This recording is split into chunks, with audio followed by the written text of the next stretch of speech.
تراشتا ہے سفر کہ یہ قسط نمبر 6 ہے۔ مگر کیوں؟ میں نے حیرت سے اسے دیکھا۔ ہم لوگ ادارے کے لیے فنڈز یا ڈونیشنز نہیں لیتے۔ وہ بہت اطمینان سے بتا رہا تھا۔ کیا مطلب؟ بات اچنبھے کی تھی کہ اگر فنڈز نہیں لیے جاتے تو اتنا بڑا ادارہ اتنی کامیابی سے کیسے چل رہا ہے؟ انفیکٹ ہم سب کچھ افندی صاحب ذاتی طور پر ہی ارینج کرتے ہیں۔ تمام تر اخراجات وہ خود افورڈ کرتے ہیں، اس لیے ہمیں بیرونی امداد کی ضرورت ہی نہیں پڑتی۔ ہاں، اگر آپ نیکی کا جذبہ رکھتی ہیں تو اس کی تسکین کے لیے اور بچوں کی مدد کے اور بھی بہت سے طریقے ہیں۔ مثلاً وہ رکا تو میں نے سوالیہ لہجے میں پوچھا، دیکھیں میڈم، یہاں جن بچوں کو آپ خوش مطمئن اور زندگی کی خوشیوں سے لطف کشید کرتے دیکھتی ہیں، یہ بچے ہمیشہ سے ایسے نہیں ہیں اور نہ ہمیشہ سے یہاں رہتے آئے ہیں۔ ان بچوں کا پس منظر انتہائی دردناک ہے۔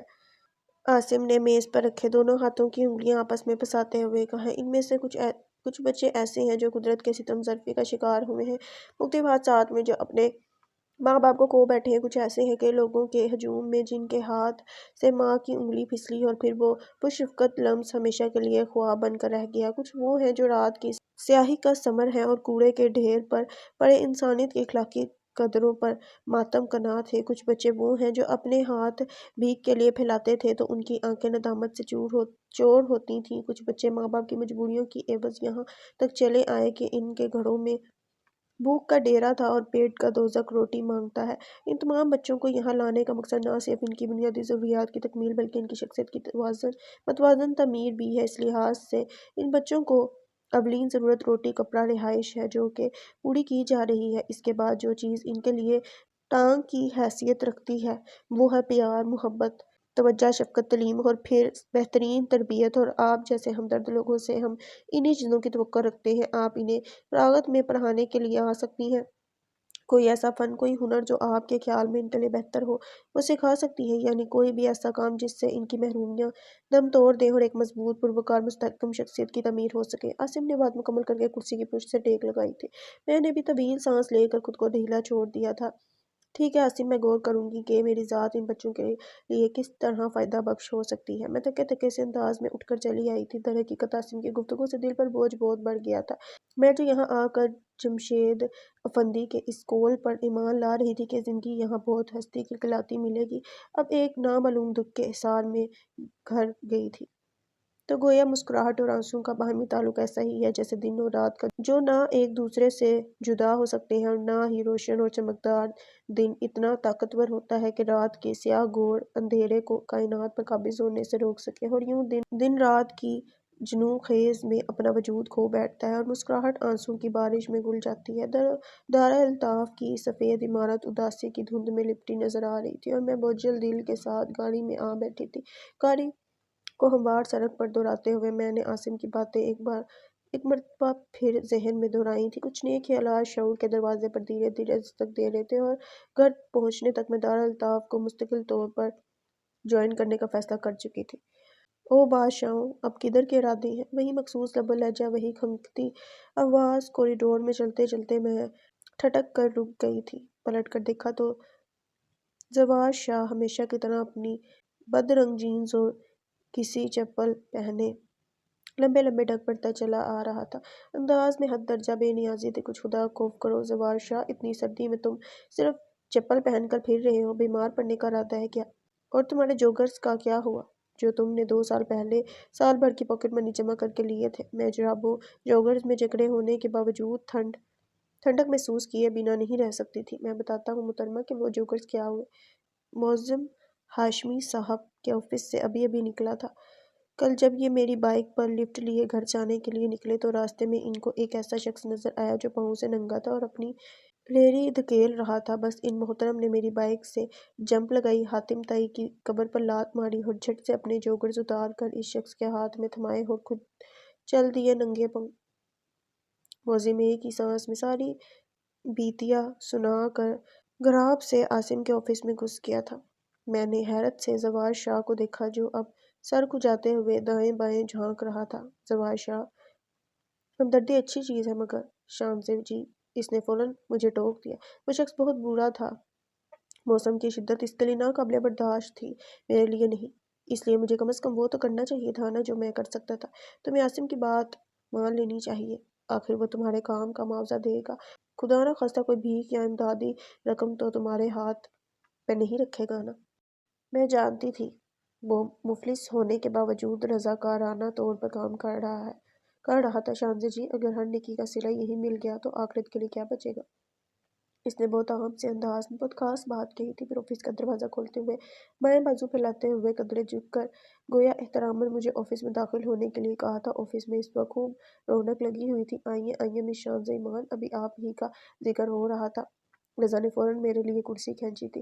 वैसे बाय द वे, जिक्र खैर ही था ना। मैंने मुस्कुराते हुए पूछा। जी जी बिल्कुल, आपकी आला कारकर्दगी पर शानदार अल्फाज में खराज तहसीन पेश किया जा रहा था। इस एक माह के दौरान आपने जिस डिवोशन से काम किया है, इसने ना सिर्फ बच्चों बल्कि बड़ों को भी आपका गर्विदा बना दिया है। रजा ने अपने बाल संवारते हुए बड़ों पर जोर दिया तो मैं मुस्कुराए बिना न रह सकी। वाकई रजा ठीक कह रहा है। स्पेशल चिल्ड्रन के लिए काम करना बहुत मेहनत और सब्र तलब काम है, और जिस तरह से शांजे इन्हें ट्रीट करती है यूं महसूस होता है जैसे इसने बाकायदा ट्रेनिंग ले रखी हो। बरीदा ने कहा तो मैं झम कर रह गई। क्यों मुझे शर्मिंदा करने पर तुले हुए हो तुम लोग? मैंने तो जिंदगी गुजारने का ढंग भी यहाँ आकर सीखा है। तरीका मोहब्बत का हुनर तो मैंने आप लोगों से सीखा है, और अगर मैं यहाँ ना आती तो अंदर की घुटन शायद मुझे खुलकर सांस भी ना लेने देती। ओहो, लगता है बाकायदा शागिर्दी इख्तियार कर ली गई है हमारी। जवार शाह ने दूर तक टांगे फैलाते हुए कहा। Yes sir, you are right. मैं मुदबाना अंदाज में कहती हुई उठ खड़ी हुई। कहाँ मिस शान से, अभी सबके लिए चाय आ रही है? आसिम ने कहा तो मैंने एक लम्हे के लिए सोच कर नफ़ी में सर हिला दिया। नहीं, मेरा ख्याल है अब मैं चलती हूँ। इनफैक्ट मैं यूनिवर्सिटी से सीधी इधर आ गई थी, लंच भी नहीं किया, इसलिए इस वक्त सख्त भूख लग रही है। नोट प्रॉब्लम, हम अभी लंच का बंदोबस्त करवाए देते हैं। आसिम ने फौरन इंटरकॉम की तरफ हाथ बढ़ाया। अरे नहीं आसिम, वनीज़ा मेरा इंतज़ार कर रही होगी, इसलिए बेहतर है कि अब मैं निकल पड़ूँ। वक्त पे ना पहुंची तो वो मुझे कच्चा चबा जाएगी। मैं सहूलत से इसे मना करके बाहर निकली थी। अरे हाँ आसिम, मैं किसी ख्याल के तहत अचानक पलटी तो आसिम, जो सुभाष शाह की तरफ रुख मोड़ चुका था, एक मतलब फिर मेरी तरफ मुतवज्जा हो गया। फंदी साहब को बहुत अरसे से नहीं देखा, कहीं गए हुए हैं?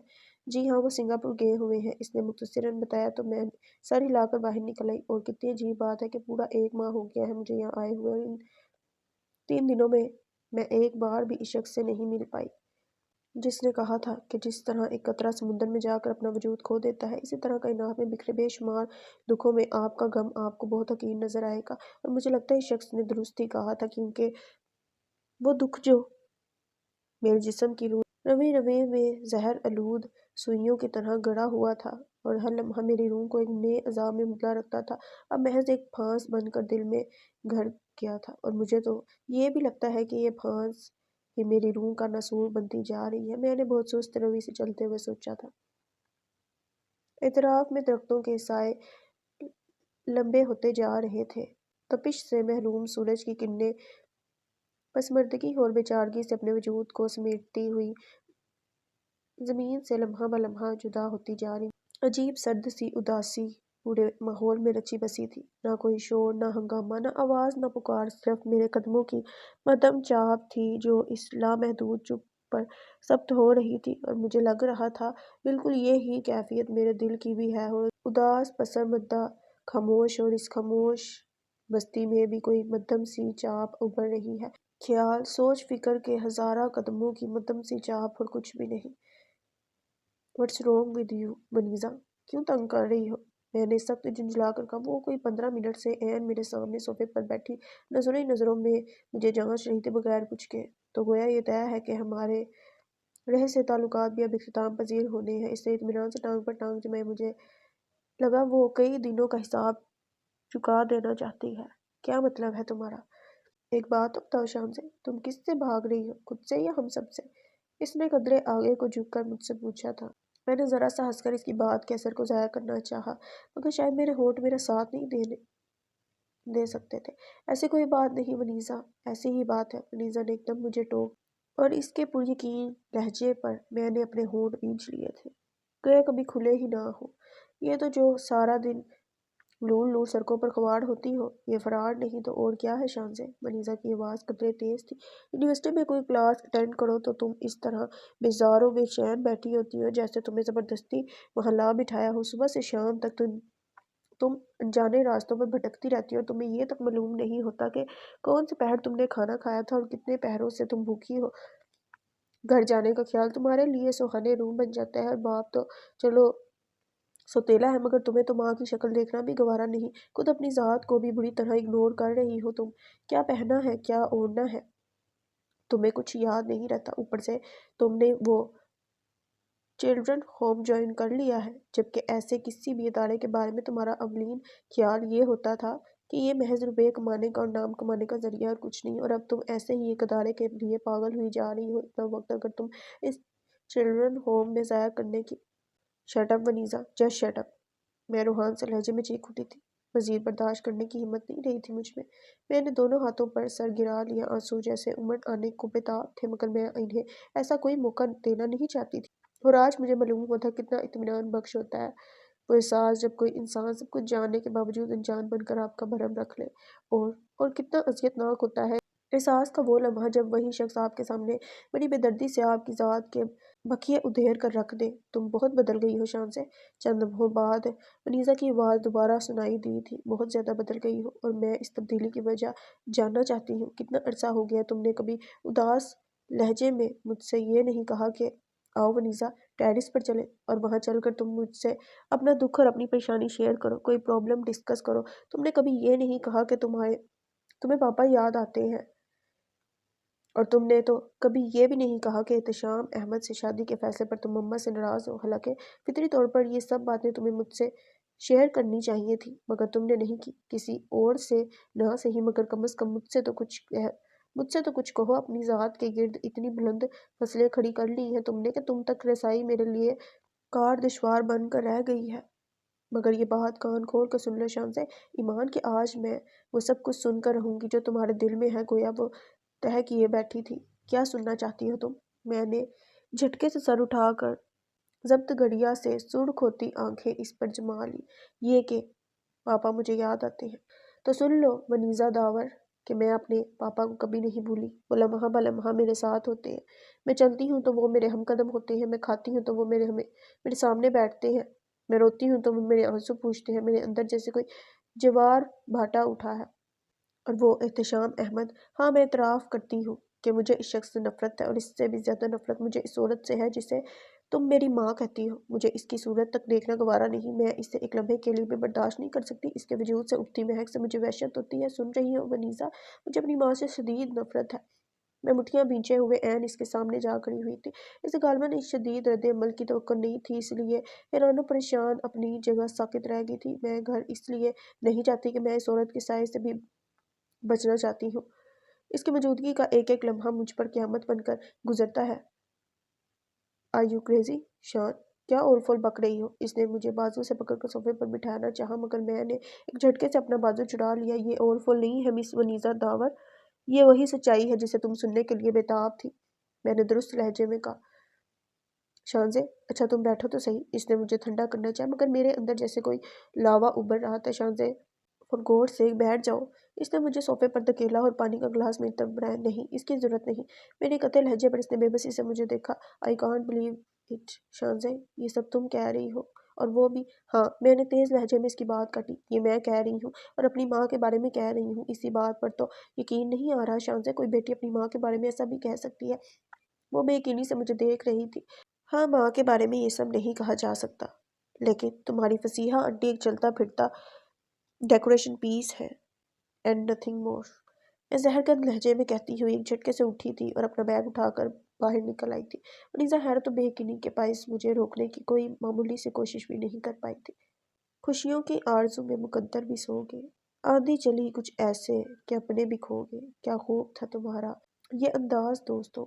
हमदर्द बन के आए थे, कांटे चुभो गए। मेरा ख्याल है अंकल शानजे को किसी साइकेट्रिस्ट की ज़रूरत है। वनीज़ा की आवाज़ पर कदम जैसे ज़मीन ने जकड़ लिए थे। ये क्या कह रही है वनीज़ा? मैंने आहिस्तगी से डाइनिंग रूम का पर्दा हटाकर अंदर झाँका। वनीज़ा एहतशाम अहमद के सामने बैठी बड़ी संजीदगी से मशवरा दे रही थी। एक नॉर्मल फर्द इस तरह बिहेव नहीं करता अंकल। मुझे तो यकीन ही नहीं आ रहा था अंकल कि ये वही शानज़े है जिसे मैं बचपन से जानती हूँ। इसे तो मैंने कभी मामूली सा गुस्सा करते भी नहीं देखा था, मगर कल इसे इस हालत में देखकर मैं तो सख्त परेशान हो गई थी। अंकल, आप जल्द अज जल्द किसी साइकेट्रिस्ट से रब्ता करें।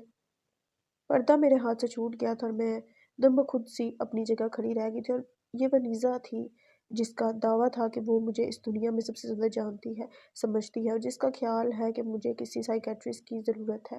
میرے حلق میں پھندا سا پڑ گیا تھا اور آنکھوں کے سامنے ایک لمحے کے لیے اندھیرا سا چھا گیا تھا، اور اگر میں نے دل کی ساری بات تم سے کہہ دی ہوتی ونیزا، تو شاید اس وقت میں کسی مینٹل ہاسپٹل میں پہنچا دی گئی ہوتی۔ میں انہی قدموں واپس ہوئی تھی، اور کیا ہوتا اگر آج میں سب کے اصرار پر دارالطاف میں ہی رک گئی ہوتی، سر شام گھر نہ لوٹتی اور انجان ہی رہ جاتی، کچھ بھی نہ سن پاتی، کم از کم ونیزا کی زبانی تو یہ سب نہ سن پاتی، اس ونیزا کی زبانی جو مجھے اس دنیا میں سب سے زیادہ جانتی تھی، سمجھتی تھی۔ میں بے دم ہو کر گاڑی میں بیٹھ گئی تھی، غائب دماغی سے گاڑی چلاتے ہوئے میں نہ جانے کن کن راستوں سے ہوتی ہوئی ایک بار پھر اس گوشہ عافیت میں جا پہنچی۔ تیرے تم گئی نہیں؟ شہزینہ نے حیرت سے مجھے دیکھا۔ کاش نہ گئی ہوتی۔ ہاں گئی تھی، کوئی خاص کام نہیں تھا اس لیے دوبارہ آ گئی۔ میں پھیکی سی ہنسی ہنس دی تھی اور ایک بار پھر اسپیشل چلڈرن سیکشن کی طرف بڑھ گئی تھی۔ شانزے کو کسی سائیکیٹرسٹ کی ضرورت ہے۔